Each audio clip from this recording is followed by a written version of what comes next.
Good morning and welcome to my channel. I've got a really busy day today.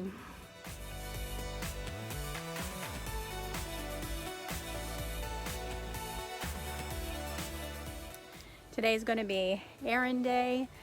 I need to go to the feed store. I need to get some protein powder. I need to stop by the AT&T store, Tractor Supply. Oh my goodness, I just have a lot of places that I have to go to today. But first I have to take Justice for a walk. She was very insistent this morning that we go for a walk. So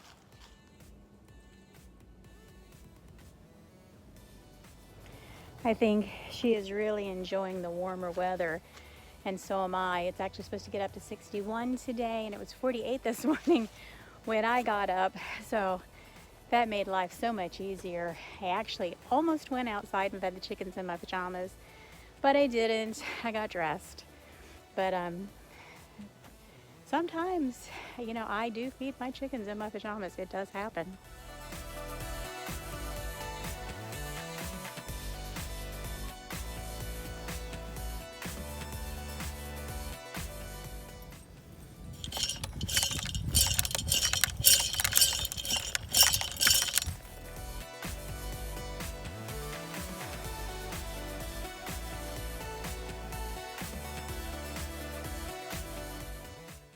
Now the feeder still has a lot of corn in it, and so I went ahead and spun it. I've got to get it all out, and I don't know. I got to figure out what to do with that. Maybe I can replace the electronics part, or maybe buy a gravity feeder that'll fit on there. I don't know. We'll see what happens. As you can see, I had some deer out here. I don't have a camera out here anymore.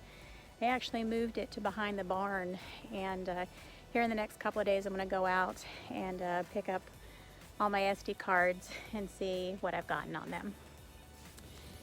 And I need to go ahead and move that pretty soon too. I think I'm going to move it to the upper field. As 2020 winds down, it has just been a year. It's been a year. Like I said before, it's been a bad year for a lot of us, and I'm hoping that 2021 is much better. I have a much better outlook. Of course, you think about it, it's the end, and it's time to reflect, and I have been doing a lot of reflecting the last couple of days. Like I said, I do feel better. I feel more positive. I am thinking about spring gardening and all the potential that the farm holds for me this year. And probably my next video, well actually probably my first video of 2021, I'll go over all the plans that I have, or all the things that I want to do, and see what I can get done. Well, as you can see, the chicks have incorporated very nicely. They seem to have their own little pecking order, and they're very careful around the adult chickens. And so far, nobody's been injured, nobody's been hurt. Mama still takes good care of them.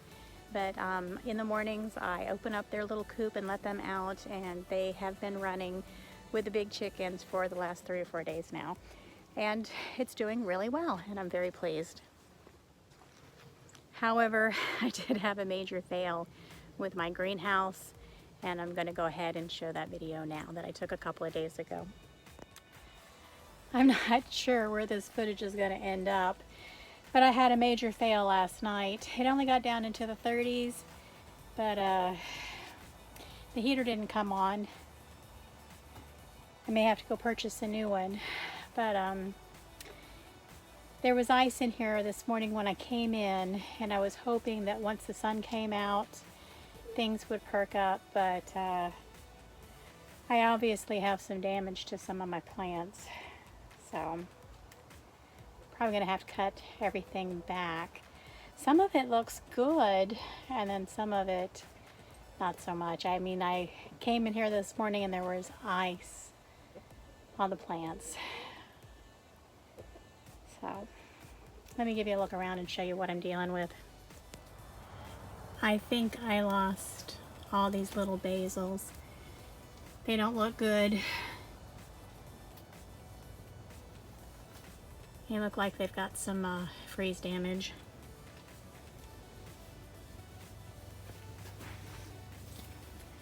This basil too. The sage looks okay, and the oregano, but this begonia, it's definitely got some frost damage.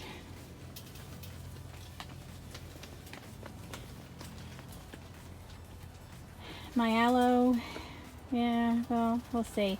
All the peppers look good, but I don't know about the tomatoes.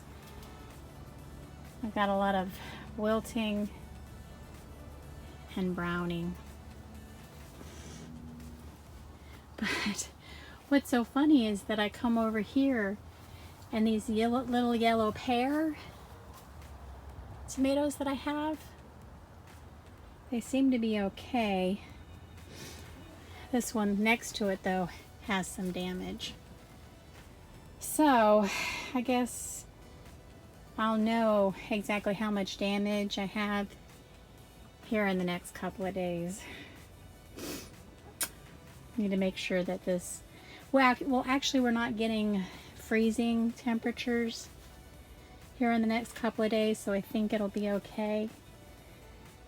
But yeah, I'm gonna have to maybe buy a new heater here soon. We'll see. Like I said, I think the thing that got the worst damage was the basil and the begonias. So we'll see how it turns out in the next couple of days. It was just crazy how it happened. We had temperatures that were in the 20s. I think we had 22 one day, 28 the next. And then of course this day it was only getting down to 30. And I don't even think we made it quite to 30. But I got up, I came out here and I checked my greenhouse, and as you can see the heater never came on and there was ice on things. So it's been 2 days since I've been back out here to do a check, and so let's see if, well, let's see what survived. So it looks like I've got some damage on the ends. It looks like new growth. That's dead. These tomatoes were frozen. They're still cold, but we'll see if they ripen. Yeah, it looks like all the new growth and the buds, they're dead. And this begonia was hit pretty hard, but you can see that there's green down there in the back, so I think once we prune it back it'll be okay. Spider plant's all right. That's got a little damage to it. My aloe looks okay, and as you can see, my peppers have got some leaves growing back on them, so I'm very pleased about that. And of course my kale didn't care. Actually, it looks pretty wet down there. I may have to take that kale outside so it can dry out.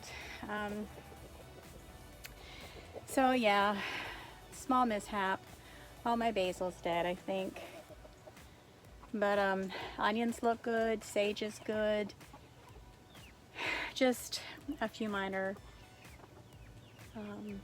yeah, just a few minor things. I think it could have been a lot worse, but I came in here and there was actually ice on the leaves.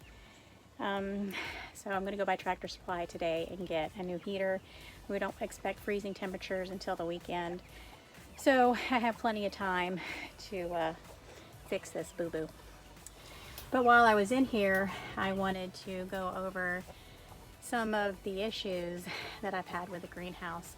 I love the greenhouse. For what I paid for it, it's great. It has problems, obviously. There's a lot of things that I have learned from this little greenhouse, and I'm hoping by next year I will be able to build something bigger, and I'm not quite sure what I'll do with this. But anyway, let's discuss this greenhouse that I have now. We're going to use it for our seedlings, and I think it will do fine.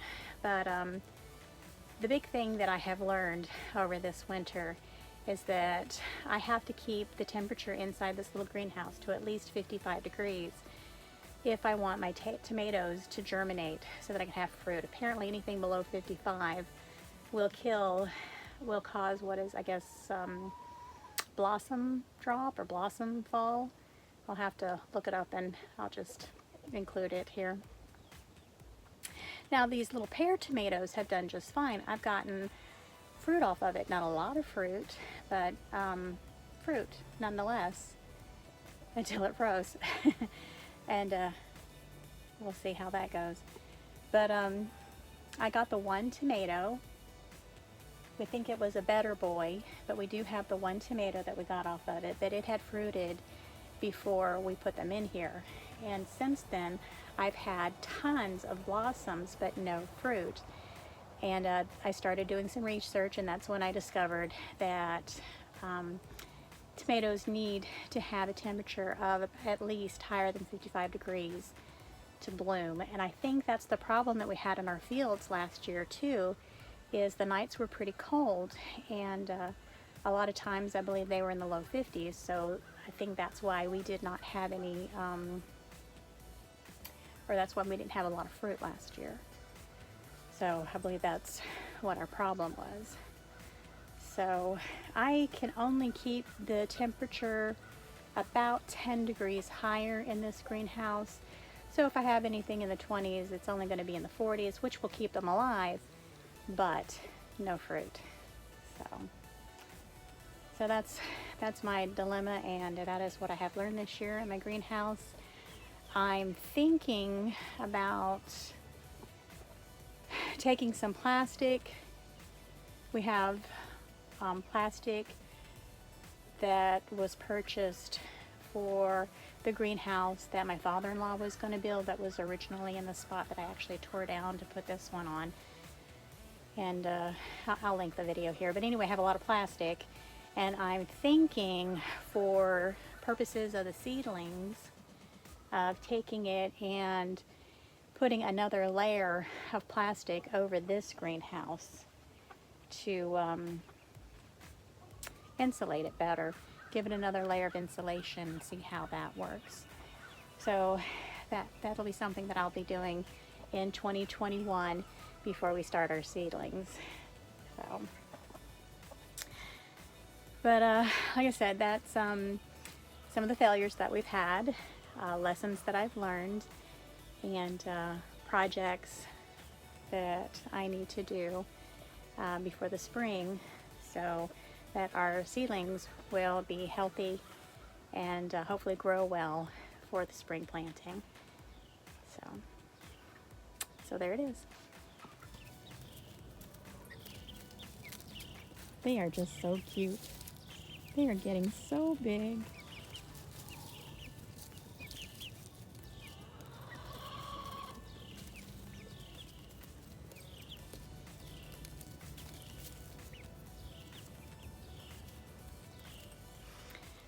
I really love their colors, but Mama, I actually have two different types of hens. I've got the black sex link, and then I have the Rhode Island Reds.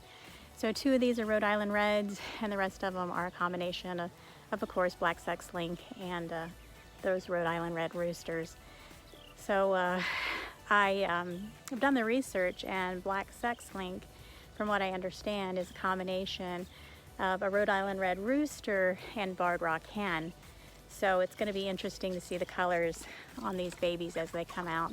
I plan on raising more, so we'll see. They are cute though.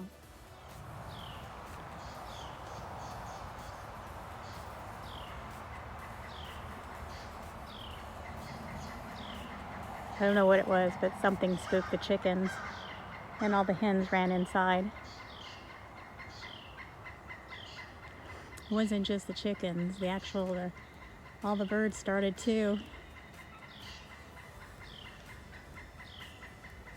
I got good roosters. Well, that did not turn out the way I wanted it to. I got a few errands done I got the important grocery store stop done, but I made a stop to take care of an issue I had with an account, and I ended up buying something that I told myself I wasn't gonna do. So you're gonna have to come back for my next vlog if you want to see what happened, what I did. And I think my next vlog is going to be on Thursday. I've been thinking about it. I need to wrap up the year. I know this was the little wrap up of my greenhouse, but I need to really go through and walk the farm and do a little wrap up of the year. And I think I'm going to do that on Thursday. So I'm going to get back to the house, start working on that video. Again, thank you for joining me on my adventures. Oh, I can't believe that I just did this. Come back for Thursday and you'll find out. You guys have a great day.